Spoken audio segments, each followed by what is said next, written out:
Pues bienvenidos al segundo capítulo de Asonoc, el podcast. Muchísimas gracias por sintonizarnos a todos los que nos escuchan y recordarles que, bueno, pues este es un programa que tiene como objetivo el dar a conocer las trayectorias de las distintas personalidades que se dedican al cumplimiento normativo. El día de hoy me acompaña en los micrófonos el licenciado Elimelec Moreno, a quien le doy la más cordial bienvenida. Elimelec, ¿cómo estás? Qué gusto estar platicando el día de hoy aquí contigo. Y qué bueno que tenemos a un invitado de lujo el día de hoy con nosotros. Así es, Francisco, muchas gracias. La verdad, emocionado otra vez de estar aquí en Asonoc, el podcast. Entusiasmado, como bien dices, con este episodio, con el invitado de lujo que tenemos hoy, ¿verdad? Que pues su puro nombre habla por sí solo y del cual vamos a charlar de su trayectoria, de su experiencia, del sector obviamente financiero, de materia de prevención del lavado de dinero, de los vivencias, obstáculos, retos, futuro, de toda esta materia de compliance, ¿verdad? Tenemos aquí en el foro, en el gusto de tenerlo aquí en el podcast de Asonoc, a Iván Alexei Alemán Loza, ¿verdad, Francisco? Correcto. Y que además, y bueno, está por demás decir que es un rockstar del derecho, Iván, como tú comentas, y que le ha tocado vivir en carne propia mucho de todo lo que hoy está vigente y le tocó proponer y ser regulador en el sector financiero. Y bueno, pues sin más preámbulos le damos la más cordial bienvenida al licenciado Iván Alemán Loza, socio fundador de Alemán Santiago Abogados y quien es consejero independiente de la Asonoc. Iván, bienvenido al podcast. Gracias, estimados. Un particular, desde luego, agradecimiento a todos quienes eventualmente nos escuchen, a la Asonoc, a ti, Elimelec, y por supuesto, Francisco, muy amables como siempre. Muchas gracias, Iván. A mí me gustaría pues empezar a hablar. Vámonos a hacer un viaje desde el pasado, ¿no? Un viaje de todo este camino, de esa trayectoria, ¿no? Sabemos que fuiste funcionario público en la Secretaría de Hacienda, estuviste acá en la Comisión Nacional Bancaria y de Valores, que has escrito libros en materia de prevención del lavado de dinero, que has dado clases en diferentes universidades, en la Libre de Derecho, estás en diferentes foros públicos y privados o en Thomson Reuters o allá en las mismas, en otras asociaciones, que te buscan por todos lados. Entonces yo quisiera hacer una recapitulación de esta trayectoria, primero que nada, viajar al pasado y que nos empieces a platicar de toda tu vivencia, tus experiencias, Iván. Sí, con gusto. Bueno, este viaje pues ya tiene varias temporadas de lluvias, ¿no? Algunos ciclos. Básicamente el viaje en el sector público comienza en 1992. Yo en realidad y para efectos curriculares comienzo a contar en 1998, que es cuando ingresé a la Procuraduría Fiscal de la Federación, y es cuando yo digo que a partir de ahí fueron mis trabajos decentes, ¿no? Porque los anteriores, pues sí, muy contento, pasé por varias instituciones, pero en otro calado. Realmente la trayectoria, pues vino en Procuraduría Fiscal de la Federación, un área regulatoria, donde medularmente está la hechura de normas en toda la parte administrativa, y eso fue lo que me forjó durante varios años. Ahí fue donde tuve mis primeras aproximaciones con el régimen de prevención de operaciones con recursos de procedencia ilícita. No existía una ley antilavado, no existían áreas como en la Comisión Nacional Bancaria de Valores de una vicepresidencia de procesos preventivos, no existía una unidad de inteligencia financiera. Dibujábamos apenas algunas disposiciones de manejo de efectivo en procesos electorales, dibujábamos algunas disposiciones sobre personas expuestas políticamente y posteriormente dio lugar ya, es todo una serie de años que han llevado en el proceso normativo regulatorio. La unidad de inteligencia financiera en el 2004, que me tocó participar desde el punto de vista orgánico. En fin, por ahí va la historia en la parte más cercana a los temas que me dedico hoy en día. Posteriormente de la Procuraduría Fiscal de la Federación migro al sector energía, en Petróleos Mexicanos y en la Secretaría de Energía, y de nueva cuenta, para buena fortuna, los jefes de aquel entonces me invitan a regresar a la Secretaría de Hacienda y Crédito Público, específicamente a la Comisión Nacional Bancaria y de Valores. Historia corta, sector público, más o menos de 1992 a 2016. Súper bien. Y me queda eso que dices, no existía la ley comúnmente denominada antilavado, ¿verdad? La ley de LF-FIORFI, las disposiciones en materia de prevención del lavado de dinero. Y platico, ya en el sector bancario se dibujaba, como dices tú, se dibujaba estos controles, porque van mucho más adelantados, ¿verdad? Sabemos que salen las disposiciones para el sector financiero, derivado de organismos internacionales como Gafi, pero ya más allá se publica esta ley antilavado. Entonces, ¿qué se venía haciendo? ¿Cómo eran esos años, no sé, en el que el sector bancario ya se apegaba a ciertas normas, a las ciertas recomendaciones ya de organismos internacionales para este tema que nos va a ir llevando a las entrañas ya de la propia esencia del espíritu del compliance en prevención del lavado de dinero, Iván? Sí, como todos ustedes saben, esta tendencia internacional, la parte medular fuerte que comienza a tener incidencia en México es hacia la década de los 80s. Ya en los 90s, en Código Fiscal de la Federación, fue la primera ocasión que se arregló algún tema con relación a la prevención de operaciones con recursos de procedencia ilícita y se comenzaban a dibujar ciertas disposiciones. En aquella época yo no trabajaba todavía en Hacienda, en Procuraduría Fiscal de la Federación, no fue un proceso que me tocó, pero sí, ya en Procuraduría Fiscal de la Federación, en aquellos entonces, si la memoria no me falla, por ahí en el año 2000, por ejemplo, el tema de presentación de reportes era hacia la Subprocuraduría de Investigaciones en la Procuraduría Fiscal de la Federación. O sea, reitero, no existía inteligencia financiera todavía, no existían todas las modificaciones a los distintos ordenamientos para dar cabida al régimen de prevención. Eso se fue dibujando ya hacia finales de los 90s, principios de los 2000, de tal modo que llegamos a lo que conocemos el día de hoy. En el tema de actividades vulnerables o ley antilavado, los primeros ejercicios, y les va a hacer familiar esto porque hubo un debate hace relativamente poco, los primeros indicios sobre la restricción y manejo de efectivo incluso fue en la ley del Banco de México. No fue un proyecto que salió a la luz. Esto se quedó cocinando al interior de la Secretaría de Hacienda y Crédito Público y ya desde ahí me tocó participar en algunos proyectos. Afortunadamente, pues no, ese no era el camino. Y lo recuerdo ahora porque hace un año o dos hubo también un debate porque se pretendía tocar la ley del Banco de México para que, entre otros aspectos, recibiera recursos en efectivo, ¿no? Pero bueno, todo el marco normativo va evolucionando de tal modo que llegamos al día de hoy y que, por supuesto, nos falta todavía en esta evolución. Definitivamente, y es una evolución, ¿verdad? Contemplando o haciendo un análisis que Gafi se funda en 1989, empieza a hacer sus primeras estas recomendaciones. México todavía no forma parte, sino es hasta 2003 por allá. Entonces estamos hablando de una evolución al menos en el marco normativo mexicano, de algunos 20 años, alrededor de 20 años, ya en el que México forma parte en pleno derecho de Gafi y en el cual empieza a implementar en su propia legislación, en su marco normativo, todas estas recomendaciones que obviamente se bajan a ley, a disposiciones, a reglamentos, reglas que todos conocemos, pero fue hasta 2012 que se publica en el Diario Oficial de la Federación esta ley antilavado comúnmente, a pesar o bajo la pena de que el sector financiero ya lo venía implementando, incluso existían ya disposiciones para regular la materia de prevención del lavado de dinero, pero fue hasta 2012 y la misma ley que establece, bueno, el sector financiero se va a seguir rigiendo por sus propias leyes y disposiciones. ¿Cómo ves esta?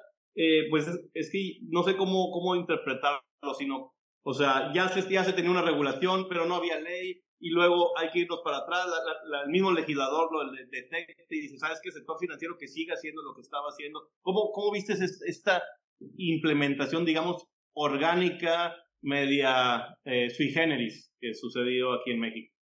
Pues mira, en algunos de esos años incluso estaba en el sector público, ya sea en Hacienda o en la Comisión Nacional Bancaria de Valores. Por supuesto que lo aplaudo, como hay que aplaudir el hecho de que tenemos que modificar todavía nuestras normas. Recordemos, por ejemplo, que hay algunas iniciativas de modificaciones a la ley antilavado para elevar el estándar con base en no solamente en las recomendaciones de Gafi, sino en la última evaluación mutua, ¿no? Entonces, desde luego que todo este esfuerzo se aplaude y hay que reconocerlo. Sin embargo, también creo que debemos ser autocríticos y tenemos que mejorar nuestro marco regulatorio, hacerlo hacer un marco regulatorio que nos permita tomar decisiones en el día a día con base en el dinamismo que implica la propia materia. Es decir, la norma por definición es una norma abstracta, general, permanente, pero dentro de esas características tenemos que encontrar la fórmula para responder al día a día de los retos que representa nuestra materia, porque los criminales pues siempre van adelante, porque su oficio es ese, delinquir y evadir las normas, ¿no? Entonces sí que me parece que hay oportunidades regulatorias, no tengo ninguna duda de ello. Hay temas muy debatibles, por ejemplo, lo que es una regulación diferenciada, ¿no?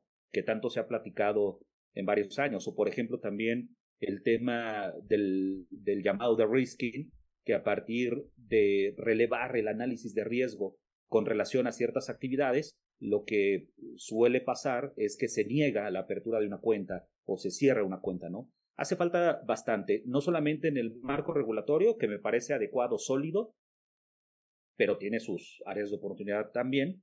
Y desde luego ya no hablemos de la eficacia, ¿no? Por supuesto que en la eficacia también nos queda un buen camino que recorrer. Recordar que la eficacia, básicamente, tenemos que considerar 3 aspectos: privar a los delincuentes de sus ganancias ilícitas, desmantelar las estructuras criminales y que los delincuentes estén en la cárcel.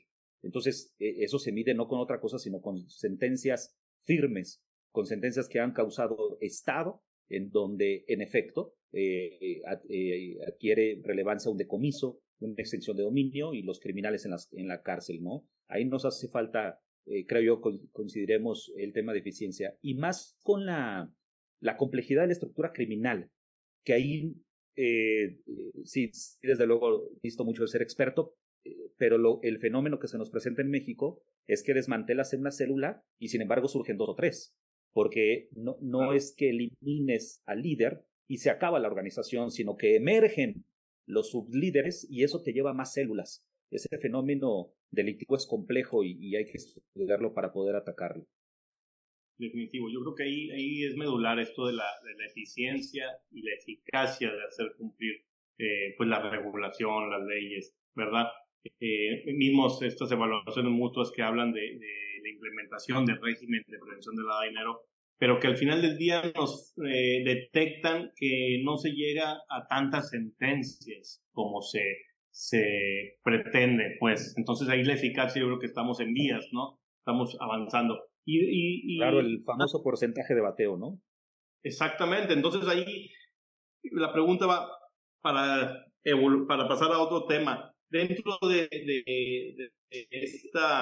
tu actividad en el servicio público, ¿verdad? En esta vicepresidencia de supervisión de procesos preventivos, y se habla mucho de que el gobierno a veces no asigna los recursos necesarios para poder implementar el régimen.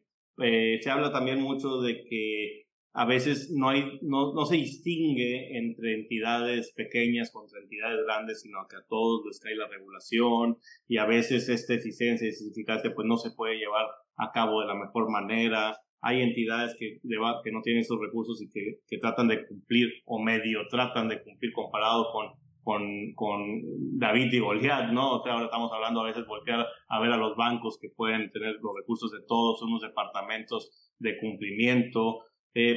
¿Cómo ves desde el lado del servidor público este panorama de recursos del gobierno? ¿Sí le asignan los recursos necesarios? Estas áreas de la misma Comisión Nacional Bancaria, que es la autoridad, ¿verdad? Que supervisa todo esto. Entonces, ¿cómo lo ves desde tus ojos, de tu perspectiva, para pasar ya al lado privado, ¿no? A mí me gustaría conocer un poco esto. Sí, bueno, ahí es donde la política regulatoria se hace realmente compleja, porque por una parte tenemos que cumplir un estándar internacional que sabemos que si eso no sucede, pues tendríamos problemas, ¿no? En el propio contexto. Para empezar con relaciones de corresponsalía, olvidemos cualquier país como España o algún otro, simplemente con Estados Unidos, ¿no? Entonces sí que nos lleva a unos complejos importantes. El recurso siempre es escaso. Y no veo yo que alguien en algún momento dado diga, tengo lo suficiente y con esto puedo hacer mi trabajo. Creo que el nombre del juego es eficientar ese recurso escaso, generar economías de escala, mejorar nuestra inteligencia para efecto de apuntar hacia donde efectivamente la delincuencia se mueve. Por ejemplo, y hablabas entre los distintos tipos de intermediarios, yo siempre he sostenido desde que estaba en la Comisión Nacional Bancaria y de Valores lo planteé, lo sigo planteando, soy un auténtico convencido de ello, de que, por ejemplo, la figura del oficial de cumplimiento pudiera funcionar con 2 o 3 instituciones, dependiendo del volumen de activos, el número de clientes, el número de cuentas. Si lo pensamos desde un punto de vista de un centro cambiario, por ejemplo, y que reitero, tiene que ver con el volumen, ¿no? Para saber hacia dónde la delincuencia pudiera operar. Por supuesto que en un intermediario bancario grande, si pensamos en los de riesgo sistémico en México, por supuesto que no tiene cabida ni razón de ser un oficial de cumplimiento compartido, en absoluto. Pero me parece que es ahí donde se tiene que trabajar. El tema de las tecnologías, y ahí tanto Francisco como tú, Elimilec, pues son auténticos expertos e impulsores, ¿no? El uso de las tecnologías es fundamental para poder generar economías de escala, poder generar eficiencias y entonces no solamente tener un régimen más sólido, sino que auténticamente abarque a todo tipo de intermediario. Y lo sabemos perfecto, si pasamos del sector bancario al no bancario y posteriormente actividades vulnerables, en ese mismo sentido también se presentan las problemáticas para implementar el régimen de prevención de lavado por un tema de costos. Y precisamente acabas de tocar un punto muy importante, el tema de la tecnología, Iván. Estamos inmersos, bueno, ya en la época 4.0, en donde vamos viendo toda esta inteligencia artificial que vamos involucrando en los negocios. Y precisamente uno de los retos más grandes es ¿no? El tema de adaptar la tecnología a los negocios. Y el tema también de la responsabilidad de las empresas con los datos personales, ¿no? Esto yo creo que es un tema crucial y un tema que va a pegar mucho en el lado del cumplimiento normativo y ni se diga en el lado de la prevención al lavado de dinero. Yo quisiera ampliar un poquito la pregunta y también conocer si aquí en México pues todavía estamos en vías, ¿no? de esa implementación 4.0 de la tecnología. Yo veo en otros países, Iván, que ya tienen implementados esos burós, estos llamados burós de beneficiarios finales, que ahora con la reforma fiscal acá ya aparecen como el beneficiario controlador, ya se veía en materia de prevención de lavado de dinero como beneficiarios finales, propietarios reales, pero no tenemos acceso a esas bases de datos, todavía el gobierno no lo implementa, los sistemas no están conectados, todo esto dificulta el trabajo del oficial de cumplimiento. Yo creo que la tecnología juega un papel muy importante y que estamos en vías de eso, ¿no? Todavía creo que nos falta mucho camino, ¿no? Sí, coincido, y además es sumamente complejo no solamente el estar al ritmo de cómo evolucionan las tecnologías y cómo las podemos aplicar, sino en la generación de la información. Por ejemplo, personas expuestas políticamente a nivel federal es relativamente sencillo determinarlo.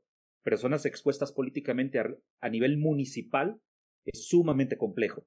Y hay muchísimos cambios. Entonces ahí podemos tener buenas tecnologías, pero si no tenemos la forma de procesar la información y actualizarla, siempre iremos atrás. Y esto, pues implica tiempo, dinero y esfuerzo. Un tiempo, un dinero y un esfuerzo que un intermediario financiero no bancario o una actividad vulnerable simple y sencillamente no tienen. Es así de simple y que me parece que sí es una tarea desde el punto de vista gubernamental. Y no me refiero necesariamente a nivel federal porque estoy hablando de municipios. A lo que voy coincidiendo con ustedes es que es sumamente complejo. Ahí, por ejemplo, tenemos una vulnerabilidad muy clara en nuestro régimen de prevención del lavado de dinero y financiamiento del terrorismo.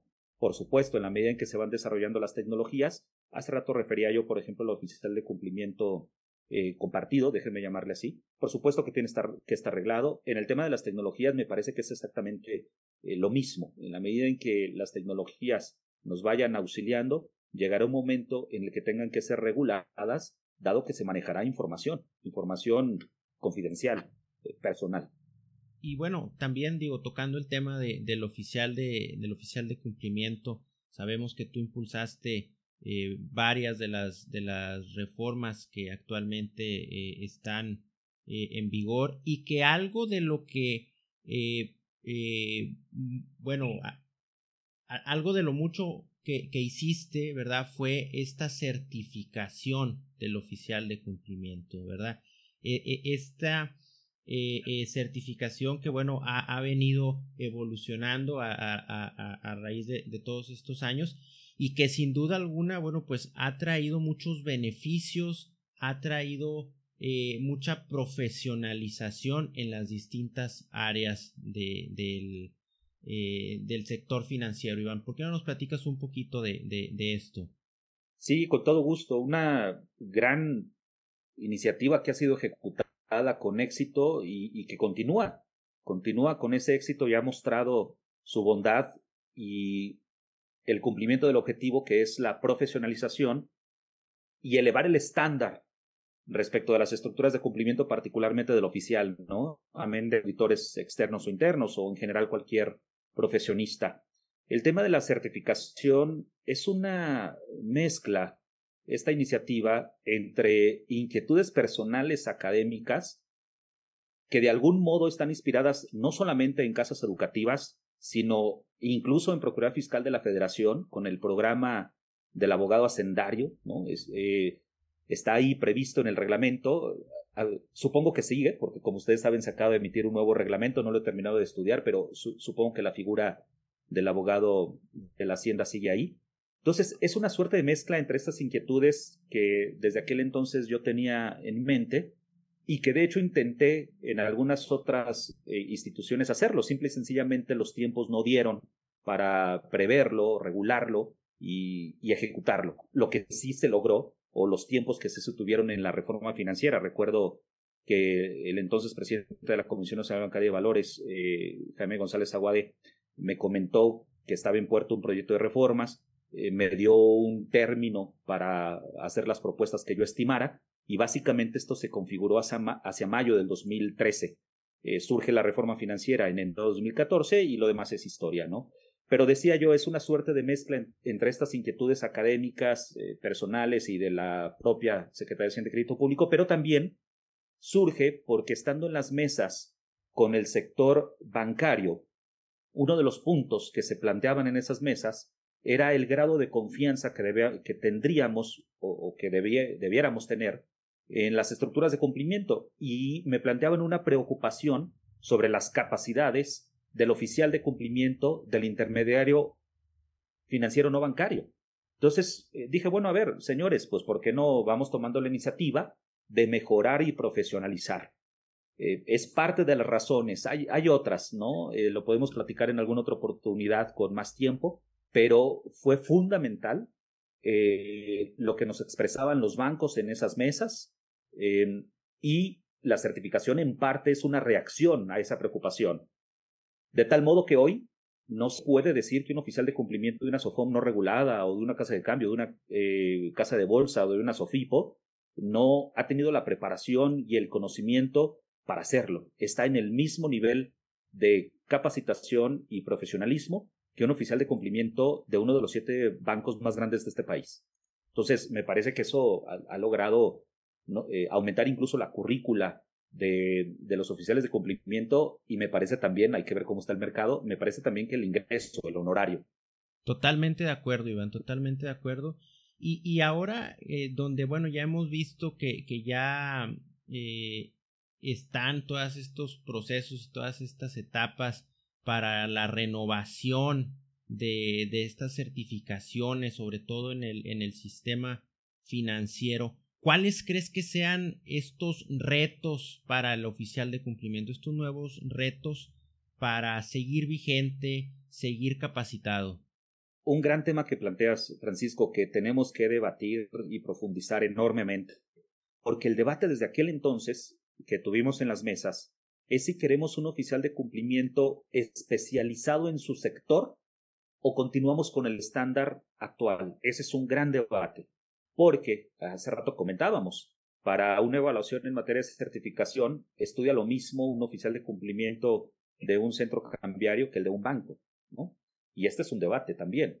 Entonces, en el tema de la renovación, las interrogantes, por supuesto que la autoridad tendrá la última palabra y tendrá su mejor opinión, pero parte de las interrogantes es, ¿queremos un oficial de cumplimiento especializado? Y entonces lo enfocas a su sector, pero te olvidas un poquito de lo demás. Versus, yo soy convencido de eso, que todos tenemos que tener un estándar mínimo de conocimientos, llamémosle para efectos académicos, para yo explicarme, el propedéutico, ¿no? O sea, la base que todos tenemos que tener. Y sí enfocarte en una especialización, pero sin perder lo que ya se ha logrado hasta ahora, es decir, la recertificación, enfocarla en reafirmar ciertos conocimientos, pero elevar el estándar, por ejemplo, en casos prácticos, en tipologías, en los temas éticos, en el tema anticorrupción, que la certificación apunta hacia eso, pero me parece que eso es lo que debe ser el fortalecimiento para una recertificación. Oye, ahí me surgen pues varias ideas, ¿no? Yo creo que, como bien mencionan, esa certificación pues marca totalmente un parteaguas, se profesionalizó las funciones del oficial de cumplimiento, se dignificó, se empoderó, como bien mencionan, probablemente aumenta incluso su ingreso, su estatus, ¿no? Dentro de las entidades. Todo eso me queda súper claro. Yo creo que salvo su mejor opinión, Iván, yo creo que México se está volviendo un referente, ¿no? Un referente en esta certificación. Por lo que conocemos, no existe en todos los países. Hay algunas iniciativas en algunos. Yo creo que es totalmente un parteaguas. Y por el lado de tu faceta de docencia, sabemos que eres egresado de la Escuela Libre de Derecho, que por ahí ejerces la docencia en algunas universidades. Nos gustaría que nos platicaras si en el sector ya privado, si en esta práctica de docente también se difunde ya esta cultura del cumplimiento, esta cultura de la profesionalización en la materia, Iván. Sí, en ambos sentidos de lo que planteas. Uno, sin duda alguna, fue y es un referente la certificación en México por muchas razones. Recuerdo ahora, incluso no lo había mencionado, se invitó a Banco Mundial a atestiguar el proceso de certificación a ese grado. Está Ceneval, como bien ustedes saben, en fin, sin duda alguna un referente. Ahora, en cuanto al ámbito académico, también lo revolucionó. Hay universidades que anteriormente no se habían ocupado de estos temas y hoy en varias casas de estudio de primer nivel podemos ver no solamente cursos para la preparación de la certificación, sino también auténticamente diplomados, posgrados en materia de compliance, incorporando desde luego el componente de prevención de lavado de dinero, es decir, son mucho más amplios, se refieren a un tema de prevención de fraudes, de robo, ya lo mencionamos ahora, anticorrupción, y eso ya lo vemos en varias casas de estudio.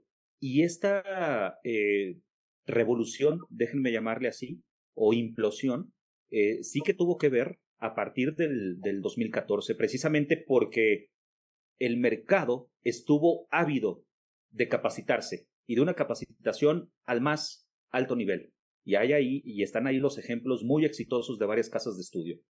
Excelente. Y dándole un giro al tablero, ¿verdad? Dándole un giro al tablero, ¿qué opinas y siendo consejero aquí de ASONOC, qué opinas de las asociaciones como nosotros en la que tratamos de compartir conocimiento, de democratizarlo incluso para llegar a estas instituciones, como bien mencionas, a veces un centro cambiario o un banco que no exista una diferencia en la capacitación, en la difusión, en el coadyuvar con autoridades y estar en una posición, digamos, en medio, ¿no? En medio entre la academia, en medio entre las autoridades pero que hacemos una lucha y ponemos un granito de arena para hacer llegar este conocimiento. ¿Cuál es tu perspectiva, Iván? La perspectiva y la opinión, desde luego, es de reconocimiento absoluto y de aplaudir este tipo de iniciativas. Lo comento en las siguientes vías. Uno, desde el punto de vista personal, estas asociaciones como esta se traduce, en mi opinión, en una palabra: generosidad. Las personas dedican tiempo, invierten su tiempo de manera generosa hacia los demás, porque esto es honorífico, ¿no? Entonces, ahí hay una primera nota muy importante de cualquier tipo de asociación. Segundo, desde luego, tiene un alcance a personas o a sectores que no necesariamente forman parte o se ven en otro tipo de estructuras, para empezar de nuevo por un tema de costos, ¿no? Porque todo cuesta, y al final del día recordemos que no hay nada gratis. Lo que uno deja de pagar es porque lo paga alguien más, ¿no? Y por eso hablo de la generosidad. Entonces, sin duda alguna, son asociaciones que acercan, que están presentes, y que eso ayuda a continuar con el tema de profesionalización. Y tercer punto, son sumamente útiles y estratégicas cuando se convierten en un vaso comunicante con las autoridades, de tal manera que se permite una retroalimentación para lo que hemos platicado ahora: cómo mejorar el marco regulatorio, cómo ser más eficientes, cómo generar economías de escala, cómo aplicar tecnologías. Es ahí donde la valía se potencia enormemente. Definitivo.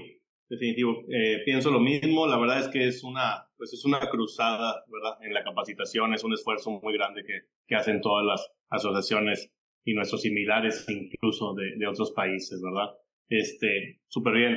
Francisco, por ahí alguna otra pregunta. Estamos bien interesantes, bien a gusto aquí platicando con Iván, con tantas inquietudes que me surgen de tenerlo aquí en el foro, y quiero aprovechar que no se nos pasa absolutamente nada. Correcto, y que también se nos va el tiempo. Sí, sin duda alguna, pues una charla muy enriquecedora, como si estuviéramos tomándonos un café, tres amigos, ¿verdad? Pero sí, sin duda alguna, Iván, coincidimos contigo en todo esto de las asociaciones, en la democratización del conocimiento, y sobre todo de elevar el grado de profesionalización de todos los oficiales de cumplimiento y de todas las personas que estamos involucradas de alguna u otra manera en este sector. Iván, ¿alguna recomendación que nos puedas dar a los oficiales de cumplimiento, a los auditores externos, antes de terminar este programa? ¿Alguna recomendación para seguir creciendo, para no perder esta inquietud de seguir participando dentro de este sector? Gracias por tu pregunta, e implica una gran responsabilidad. Yo me permitiría hacer esta recomendación como si fuese para mí, ¿no? Y en ese sentido lo que diría es lo siguiente: uno, conocernos en nuestras habilidades, en nuestras áreas de oportunidad, y eso hará que nuestro trabajo se desempeñe de la mejor forma, porque nadie puede engañarse a sí mismo, de tal manera que cuando sabemos nuestras vulnerabilidades, como también cuáles son nuestras virtudes, podemos trabajar de la mejor forma, honesta, y por supuesto también intelectualmente hablando, con la mejor probidad y allegados del equipo correspondiente, ¿no? Y en esa recomendación de conocernos va el tener nuestra propia metodología de estudio en el día a día, no olvidar nunca alguna reforma, obviamente estudiarla y siempre ver cómo aplicarla, pensar desde un punto de vista de un auditor que viene a verificar cómo estamos haciendo el trabajo. Creo que si pensamos un poquito en ello, lo podemos desempeñar de la mejor forma. Y por último, también pensar siempre en el negocio. Al final del día son actividades económicas, ya sea desde el punto de vista del sector financiero o de la actividad vulnerable. Pensemos en el negocio. Somos parte del engranaje de una maquinaria que está hecha para generar negocio. Desde luego, hay otro tipo de consideraciones, ¿no? La responsabilidad ambiental, social, etcétera. Pero medularmente, una empresa está hecha para eso. Entonces, sintámonos parte del negocio, y nuestro valor agregado es precisamente generar credibilidad, confianza, buena reputación, a partir de prevenir el fenómeno delictivo. Estoy totalmente de acuerdo, fíjate, porque he escuchado en diferentes foros que el oficial de cumplimiento, al encargado responsable del cumplimiento, lo ven como aquella persona que no hace o que hace porque no funciona el negocio, que pone todas las trabas posibles porque no funcione el negocio. Entonces, estoy totalmente de acuerdo contigo que tenemos que ver la parte también del lado económico de los empresarios que funcionen, pero coadyuvar, trabajar estas áreas de cumplimiento, trabajar con las áreas, con los consejos, con los comités, para que el negocio siga funcionando y no perder de vista. Muy bien, yo quisiera cerrar este podcast, esta grandiosa, amena charla, con que nos platiques un poco de tu libro. Por ahí lo he visto que se denomina Prevención del lavado de dinero y financiamiento del terrorismo. Esto me deja es un libro técnico, es un libro que nos cuentas antecedentes, sirve para la preparación entonces del examen de la bancaria. ¿Qué es este libro? ¿Cuándo se publica? ¿Dónde lo podemos adquirir? Que nos platiques un poco de esta obra, Iván. Gracias. Es un libro técnico, es un texto denso que está diseñado para estudiar, para presentar el examen de certificación. Ese es su propósito. Desde luego también, si no lo pensamos desde el punto de vista de presentar la evaluación, nos sirve como un texto de consulta en el día a día, ya sea que seas consultor, auditor, integrante de un comité de comunicación y control, etcétera, ¿no? Surge, para buena fortuna, también con la generosidad de Thomson Reuters, que nos invitó a Viviana, Santiago, mi socia, y a mí a escribirlo. Esto fue en el 2020. Prácticamente nos tomó por ahí la pandemia, entonces hasta nos ayudó un poquito porque nos enfocamos. Y ahora yo lo que les diría, el texto se lo encuentran en línea, en alguna de estas tiendas muy recurrentes, pero yo lo que les diría es, denos oportunidad, unas semanas, no más, no pasa de semanas, que vamos a tener la versión actualizada. Han habido muchos cambios normativos, como bien ustedes saben. Ya referíamos hace rato el 6 de marzo se publicó el nuevo reglamento interior de la Secretaría de Hacienda y Crédito Público y justo acabamos de enviar la actualización del texto y le pedí a Thomson Reuters que me regalara unos días más para actualizarlo con base en el nuevo reglamento interior de Hacienda. Entonces creo que vale la pena esperar para contar con el texto actualizado. Es pronto ya, antes de la próxima fecha de certificación. Y además también, por supuesto, estamos aprovechando para corregir algunas ratas, algunos typos, ¿no? Entonces, de tal modo que tengan en sus ojos un texto mucho más sólido, actualizado y que nos pueda ser útil. Excelente, excelente, ¿no? Oye, pues qué buena noticia que va a salir esta versión ya, esta actualización del libro.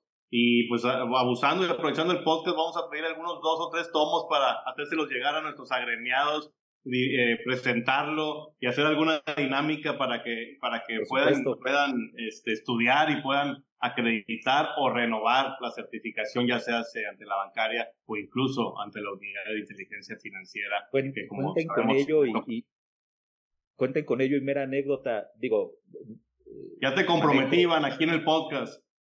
No, cuenta con ello. Mera anécdota, cuento yo con una, valga la redundancia, una cuenta en Twitter. No tengo muchos seguidores, pero cuando surgió el texto, estaba por llegar a los 1000 seguidores. Entonces, pues ahí puse, bueno, al seguidor 1000, le vamos a mandar su texto. Y sí, la verdad es que fue un ejercicio muy, muy curioso y meramente anecdótico que me ayudó a llegar a los 1000 seguidores. Oye, buenísima anécdota, aprovechando el anuncio. Muy bien, y nosotros bien contentos de esperando, ¿no? Esta nueva actualización para poder tener en nuestras manos esta obra, poder difundirla al interior de la asociación, a nuestros agremiados y hacerles llegar por ahí alguna dinámica que ya nos diste la idea, ¿no? De cómo entregar esta obra, estos 2 o 3 tomos que podamos como asociación, pues hacérselos llegar a todos nuestros agremiados. Muchas gracias. ¿Algo más, Francisco? No, bueno, pues agradecerle a Iván por haber compartido estos momentos con nosotros y por haber compartido su experiencia, que sin duda, bueno, pues es muy enriquecedora para todos los que nos hacen el gran favor de escucharnos. Pues igual manera, agradecer a Iván Alemán por estar aquí en este ASONOC, el podcast así denominado, y en el cual con mucho cariño estamos teniendo charlas con personalidades de la talla de Iván, con oficiales de cumplimiento de diversas instituciones, con consultores, con auditores. Vamos a estar semana a semana teniendo estas charlas para hacérselas llegar a todo el público que quiera acceder a los podcasts, ya sea en Spotify, en YouTube Music, en Apple Podcasts, en todas las plataformas de streaming vamos a estar ahí presentes, vamos a publicar estos podcasts y van a estar bien interesantes porque vamos a escuchar de viva voz las experiencias de los que en el día a día vivimos esta materia, trabajamos en la materia del compliance, del oficial de cumplimiento, de la encargada de cumplimiento. Entonces, bien agradecido con Iván Alemán, bien agradecido de estar yo también aquí en ASONOC, el podcast. Y bueno, pues los esperamos en el siguiente episodio, Francisco. Correcto, los esperamos en el siguiente episodio del IMELEC. Estamos bien contentos y como comentas, pues siempre con estos y super invitados, ¿verdad? Para estar siempre a la vanguardia y conocer de todas sus experiencias. Nuevamente, Iván, muchísimas gracias por haber estado el día de hoy aquí compartiendo con nosotros. Un privilegio acompañarlos, mil gracias. Muchas gracias. Nos vemos en la próxima. Gracias. Hasta la próxima.